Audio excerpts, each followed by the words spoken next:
Solana is going to 100x. Right, so in this video, guys, we're going to be reacting to Solana CEO Anatoly Yakovenko speak on where he sees Solana's price going. So if you're not holding any Solana, make sure to stick around till the end of the video. We're also going to be checking out the crypto market as well as an analysis of Solana's price, so stick around for all of that and more. And without further ado, let's check out the crypto market. Now, as you guys can see, we have a little bit of red and a little bit of green for today.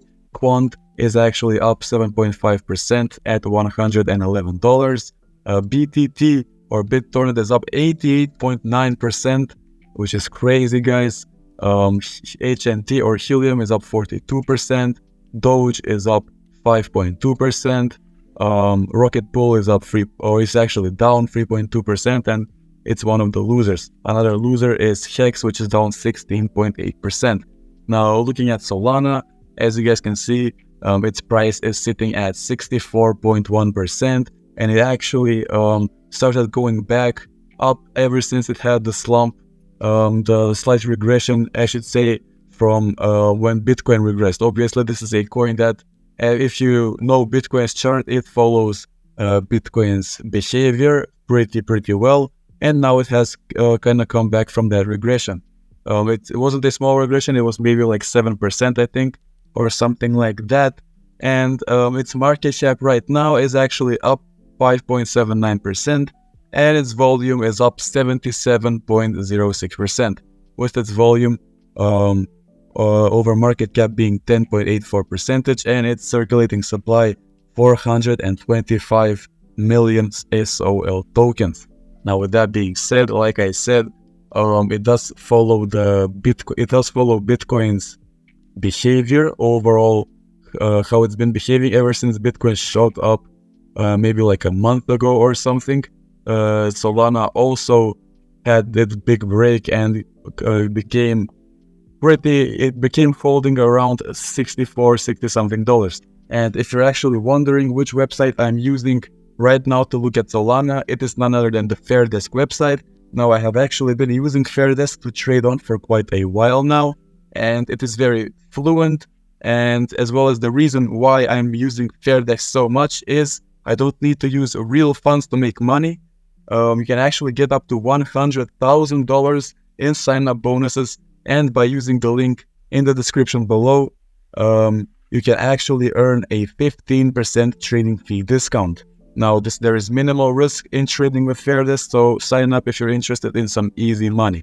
But with that being said, that was the general gist of where Solana is heading right now and how it has been behaving, like I said. And with that being said, let's check out this interview from Anatoly Yakovenko. Breakpoint is a conference organized by the Solana Foundation for kind of the Solana ecosystem. And it's mostly developers and kind of, I think, some venture firms and stuff. They all come together, they show off their products or technical talks, or just people having fun. Solana is kind of uniquely positioned in the industry to be non-sharded, no layer 2s, a single giant global state machine. There's a lot of benefit to that, but a lot of challenges. The really cool thing that a single giant global state machine provides is composability. And that is that every application that exists in one single environment is kind of like running in a single computer, a world computer. Yeah, so obviously one of the biggest advantages of Solana and its ecosystem is interoperability and decentralization, and these are things that Solana actually provides. So yeah, Anatoly will actually go into detail later in this interview regarding this specifically. So if you were to let's say, if I wanted to trade like 20 cents of dollars for however many euros that is, you can actually trade it across 5 different companies at the same time to get the cheapest possible price. And it would take like 1 millisecond to do that trade, 1 second to settle it, and the cost would be like a fraction of a penny.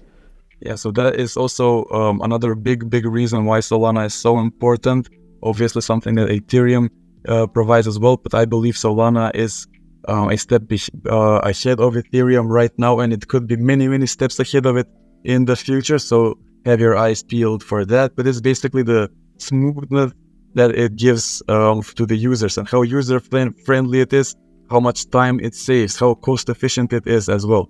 And there's no way you can do that in the real world, right? There's no way you're going to go to like 5 different foreign exchange desks and tell them, I'm trading 20 cents, give me your best price. And that's because the real world doesn't have that property of composability, right? Everything is in separate buckets and separate domains. And this is what happens when you have layer 2s and sharding and all these other technologies, is that they separate the environment so you can no longer combine them. So this is the big advantage of Solana, and this is something that we think is really, really important for the benefits that crypto provides around the world. Because once you eliminate that friction between companies, between marketplaces, finance becomes cheaper, faster, like everything's better. Yeah, friction is the key word here, guys. Solana eliminates the friction and makes everything run easier, smoother, and better. Yeah, this is something that like has been in the makings for a while. And I think in the Ethereum industry, in the Ethereum ecosystem, it's called account abstraction. But this is a native feature that's been part of Solana, like the virtual machine, from day one.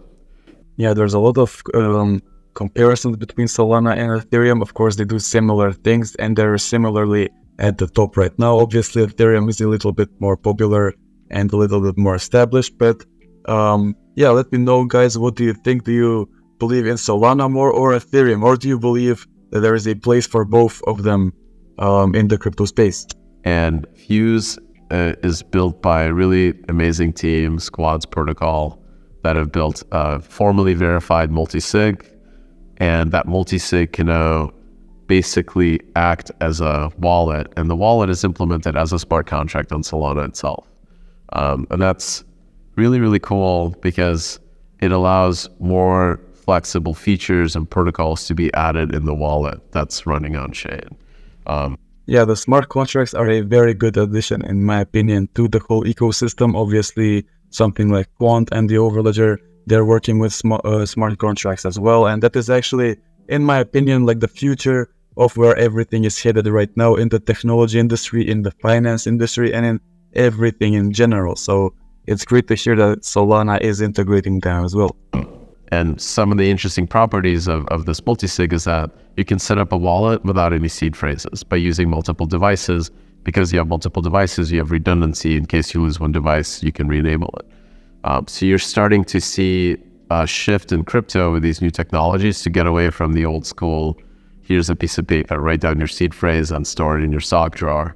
So we're like finally at the stages of like user experiences and like technologies to kind of make those weird UX problems go away. Like, yeah, Solana does have a really good user experience. I will say that, not just in my opinion, but in a lot of people's opinion. And also the community is so strong in Solana, and that is something I really appreciate. That I would have, I still can't explain to my parents how to set up a ledger or something like that. I would say the smart wallet technology, my parents are not going to understand. What they will understand is that you can set up 2 devices, right? Their computer and their phone, and maybe an iCloud account to now you work as a multi-sig that controls their wallet. In the past year, yeah, so the smart wallets are again another great addition. Same thing as smart contracts. A lot of coins are implementing them, and that is something that separates a regular altcoin to something that is going to be future-proof. Fire answer is what I'm excited about, but this is because I'm a systems engineer. I think one is the reliability of having no single points of failure is awesome. I think this is like really the most important thing that decentralized permissionless networks provide, is that reliability in terms of like real hardcore, like physical decentralization. Yeah, decentralization is extremely important, and I think it ties into the future of Solana extremely well. And it's one of the biggest points that he's actually made in this interview throughout its entirety. Decentralization, that is something that's very important for Solana. And the fact that it's being built by really a rockstar team of like hardware engineers at a jump. These are the folks that built like high frequency trading hardware. They're amazing. They're like super systems engineers, and they're demonstrating that without changing any changes to the Solana protocol, you can literally scale it to millions of TPS in modern day hardware.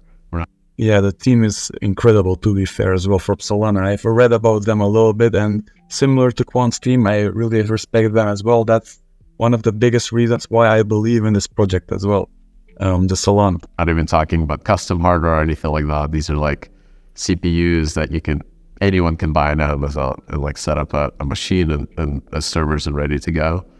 What that's telling me is that we're basically already kind of have the technology to put all of finance and decentralized rails. So That is a big statement from Anatoly Yakovenko. Guys, did you agree with this statement? Because that is a very big statement. I truly believe in that, but let me know, because I have seen a lot of controversy on Twitter regarding that. So yeah, let me know your thoughts. So it's going to happen. It's inevitable, right? Like it's done, right? In terms of like technology, we've actually provably solved all the bottlenecks. Now it's just about adoption, finding those use cases, finding real world problems that this solves and fixing them, and product market fit, catching lightning in a bottle. The follow-up question was by the community is that Solana is centralized. What are your thoughts on that? Yeah, so that's also a very good question. Obviously, I made the point that the decentralization that he said is one of the most important things regarding Solana, but there's still skeptics out there that say Solana is centralized. So I'm very interested to see what he has to say regarding this specifically. Can you define that in some objectively measurable way? So that's the follow-up question. When people say that, they're unable to say what exactly makes it centralized. So when you actually measure it in any objectively measurable parameter, it's oftentimes better than Ethereum, and in some ways, like maybe at most only half as good. So like number of validators on Solana is like 3,000, Ethereum is about 6,000. And Yeah, that's a very good point as well, right? So a lot of people like to say centralized, but then they can't define anything centralized about it. So the point doesn't really stand. I think most of the people who say that are people who believe in Ethereum more than Solana, and they want to kind of protect their own favorite coin, and their own favorite ecosystem as well. So I think that's the biggest issue here. what are the other better ways compared to Ethereum? So you can look at the Nakamoto coefficient. I think on Solana is like 23. I think it's 20 on Ethereum. This is like the minimum number of operators that it takes to shut down the network. And it's a liveness failure. It's not like a failure to safety. So the way that the real physical, like I have this meme that like economic security is a meme. Like this is what I talk about on Twitter all the time. And this is because the security of the network really comes from the full nodes. Any single copy of the ledger, right? Doesn't matter if it's staked or not. Doesn't matter if it's a RPC for Monkey's NFT DAO, or it's the node run by Circle, or it's Binance, or it's just your home computer. Any single copy of the ledger has all the signatures from everyone else in the network, and it can provide a proof of the particular ledger and state transitions that the network came to. So it's enough to validate the state, just any single copy. So that large number of validators on Solana, about 3,000, any one of those that survives an attack, that's enough, like any one of them, right? This is what really gives the network security for safety. Yeah, so it is one of the safest networks out there, to be fair. And he made a really good point with the validators. It only takes one. That is the biggest point. It only takes one. And liveness is a different property. Bugs happen, network outages happen. That doesn't kill the network. It just stops block production. And even on Bitcoin, when like the Chinese miners shut down, you had a 2-hour gap between block production. It's not like Bitcoin was dead. Right? It's just literally didn't make blocks because of how Bitcoin is configured, because of how Solana is configured. If there is congestion that blows up the network, all the nodes basically halt. They stop making blocks. So safety is not touched, but like liveness, we can have impact. So Nakamoto coefficient is the minimum number of operators that can halt the network. But that doesn't mean that the network can restart. You literally can, any single copy can be used to restart it. Yeah, so safety is one of the strongest sides, like I said. And do you guys actually believe him when he said that it is more safe than Ethereum? Let me know in the comments. Do you believe these things that he says is better than Ethereum and everything? Yeah, let me know everything that you think into the comments below. advantages? Yeah, if you've been paying attention, there's been like 10 months with 100% uptime and no congestion.